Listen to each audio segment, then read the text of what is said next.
사랑하는 시흥동산교회 성도 여러분, 좋은 아침입니다. 오늘 하루가 하나님께 집중되며 또 하나님을 깊이 묵상하는 하루가 되기를, 또 그 가운데 하나님의 음성을 듣고 순종하는 하루가 되기를 축복합니다. 여러분, 알파벳 B와 D 사이에 C가 있다, 이런 말 들어보셨습니까? 사람이 태어나는 birth, B로 시작하는 단어와 그리고 D, death, 죽음이죠. 죽음으로 끝나는 단어, 그 사이에 C, choice, 선택이 있다라는 것인데요. 그만큼 태어나서부터 죽을 때까지 우리는 선택의 연속을 살아가고 있습니다. 그런데 여러분도 느끼시는지 모르겠는데 현대를 살아가는 많은 사람들이 결정장애가 있습니다. 그도 그럴 것이 이 사회에는 선택의 폭이 너무나도 넓어져 있습니다. 제가 청년 사역할 때도 그렇고 지금도 그렇고 청년들이 왜 결혼이 늦어지고 있을까, 이런 것을 고민을 한 적이 있었어요. 이전에는 결혼 정년기라는 게 있었는데 그 결혼 정년기라는 말을 이제는 더 이상 쓰지를 않죠. 그래서 아주 젊어서 결혼을 하든 나이가 많아서 결혼을 하든 그것은 개인의 선택에 맡기는 거예요. 일단 결혼 정년기란 게 없어지니까 결혼할 나이에 대한 선택을 스스로 할 수 있는 것이죠. 또 잠재적인 배우자, 자신의 배우자가 될 가능성이 있는 사람의 수가 엄청나게 예전에 비해 많아졌습니다. 예를 들어서 예전에는 평생에 걸쳐서 결혼 상대로 생각할 수 있는 사람이 부모님이 선을 보게 해주었다거나 직장에서 또는 학교에서 결혼 정년기에 있는 사람, 그 정도가 전부였죠. 그러나 요즘은 누구의 소개가 아니더라도 내가 살고 있는 바운더리에 넘어서 전국 어디서나, 심지어 세계 어디에서나 좋은 사람을 만날 수 있는 기회가 열려져 있습니다. 그러니 그 수많은 가능성 중에 마음에 꼭 드는 한 사람 정하는 것이 어디 쉽습니까? 또 내가 마음을 정한다고 그게 다 결혼까지 이루어지나요? 헤어진다면 또다시 원점으로 돌아가는 것이죠. 수많은 선택의 옵션은 우리를 결정장애로 만들어버립니다. 예전에는 참고서 하면 동아전과 아니면 표준전과 둘 중에 하나였어요. 그런데 얼마 전 저희 아들들의 참고서를 골라주겠다고 호기롭게 나섰다가 서점에서 몇 시간을 죽치고 있었는지 모릅니다. 차를 사는 거? 예전엔 뭘 고민했겠어요. 현대 아니면 대우지. 현대냐 대우냐 그 둘 중에 하나면 나머지는 크게 생각할 것도 없어요. 완전 부자면 그랜저, 조금 산다 싶으면 소나타 타면 되고, 서민인데 차는 있어야 된다 그러면 그냥 엑셀 사면 됩니다. 얼마나 심플해요. 색깔 고르는 것도 간단하죠. 고급차는 검정색, 고급차 아니면 흰색. 그렇지만 요즘엔 어떻습니까? 현대차 안에만 자동차 종류가 얼마나 많습니까? 또 색깔도 모델당 한 10가지씩은 나오는 것 같아요. 기껏 몇 날 며칠을 고민해서 색깔을 고르면 이제 인테리어 색깔 고르래요. 그렇게 선택의 폭이 넓어지니까 우리가 과연 행복해지는가? 여러분들 잘 모르시겠지만 교회에 처음 인테리어 하는데 저는 정말 매일매일 결정장애를 앓고 있는 중증 환자 같았어요.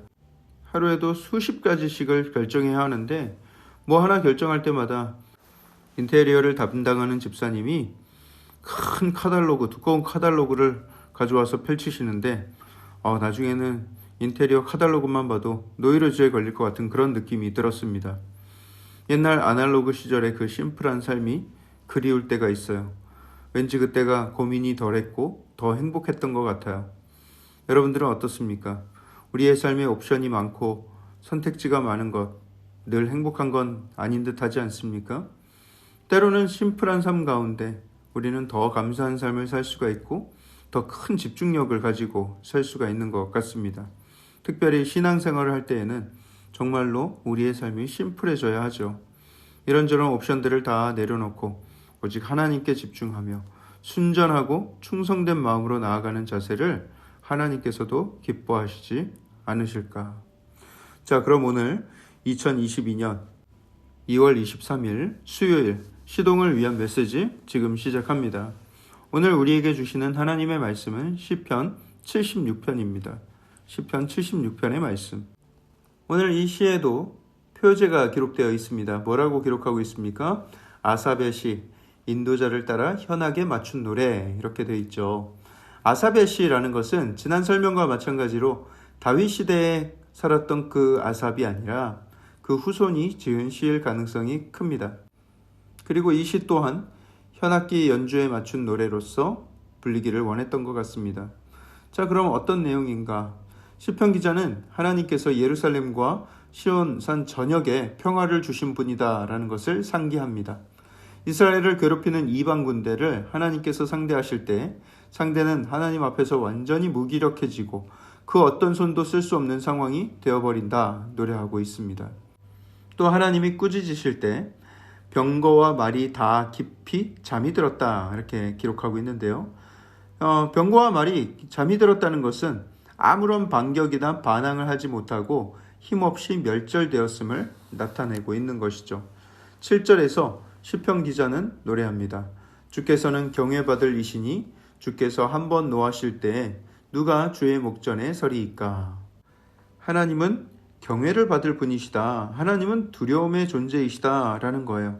그렇습니다. 하나님은 경홀히 여김을 받지 않으시는 분이시고 그분의 위엄 앞에 온 천하는 두려워 떨 수밖에 없는 것입니다.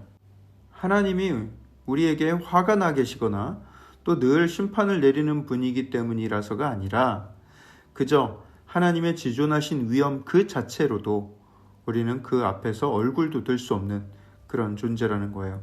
그분의 존재 자체가 우리에겐 경외의 대상이거늘 하물며 하나님의 이름을 망령되이 부른 자들, 하나님을 조롱하고 심지어 하나님을 욕했던 자들은 정말 어쩌려고 그러냐. 훗날 믿는 사람, 믿지 않는 사람 모든 생명은 다 결국 하나님 앞에 서게 될 텐데 그때 하나님을 향한 그 모욕 그리고 그 불순종을 어떻게 다 감당할 것인지 그때 하나님 앞에서 식은땀을 흘리면서 오줌을 지리게 되지 않을까. 어쩌면 그런 일이 다 있기도 전에 하나님의 거룩한 위엄 앞에서 녹아버리게 될는지도 모르겠습니다. 다만 감사한 것은 예수 그리스도를 통해서 그 지존하신 하나님 앞에 우리는 사랑받는 자녀로서 하나님을 만날 수 있게 되었습니다. 하나님은 마지막 날 심판의 때에 온유한 자들을 구원해 주실 것입니다. 여기에서 말하는 온유한 자는 마음이 가난하고 겸손한 자들을 말합니다. 환난 중에 간절히 하나님의 도우심을 바라던 자들입니다.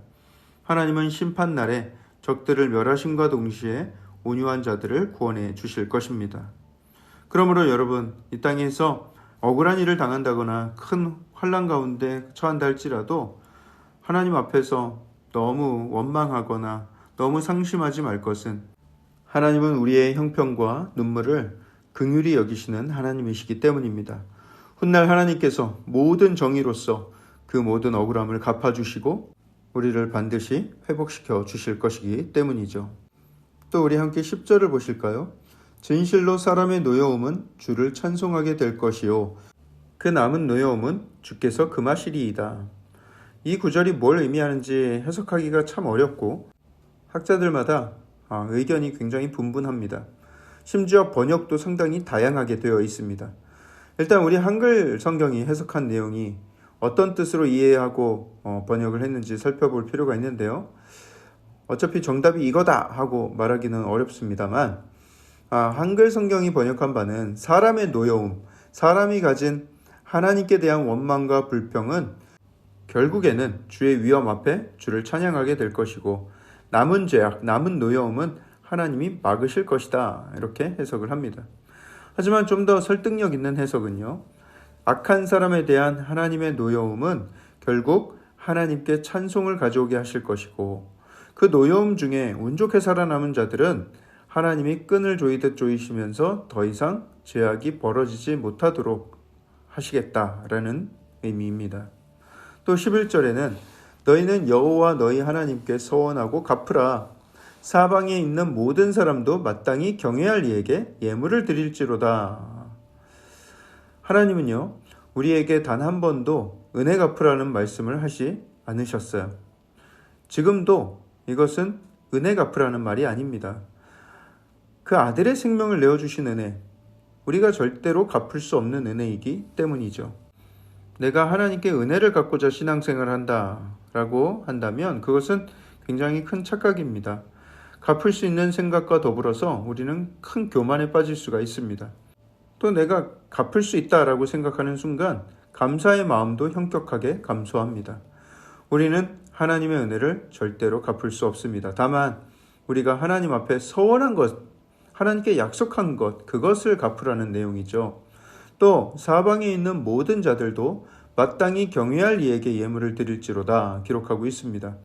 하나님의 진노에 의해서 그 이방 나라들이 무릎을 꿇었을 때, 정복당했을 때 그들은 마땅히 식민지 백성으로서 새로운 왕 앞에 예물을 바쳐야 된다라는 것을 말하고 있습니다. 더 나아가서 이 땅의 모든 죄인들은 심판자 하나님 앞에 마땅히 경외하는 마음을 가지고 경배와 헌신을 드려야 된다는 것을 노래하고 있습니다. 자, 사랑하는 성도 여러분, 우리가 서두에서 나누었듯이 우리의 신앙생활은 하나님 앞에 이처럼 심플해야 합니다. 하나님의 놀라운 위엄 앞에서 우리는 마땅히 순종과 헌신의 삶을 살면서 나뉘어지지 않는 마음, 순전한 마음을 하나님께 올려드려야 합니다. 이것저것 따지고 악을 도모하고 악한 계획을 세우고 이런 모든 것들은 우리의 삶을 복잡하고 어지럽고 추하게 만들 뿐입니다. 하나님께 집중하며 오직 단순하게 순종의 삶을 살아갈 때에 하나님은 우리의 삶에 큰 안식과 평강을 허락해 주시고 또 큰 승리를 얻게 해 주실 줄 믿습니다. 사랑의 하나님, 하나님께서 우리에게 주시는 큰 사랑의 은혜가 있습니다. 아버지, 그것은 굉장히 단순하고 우직한 사랑이었음을 우리는 깨닫습니다.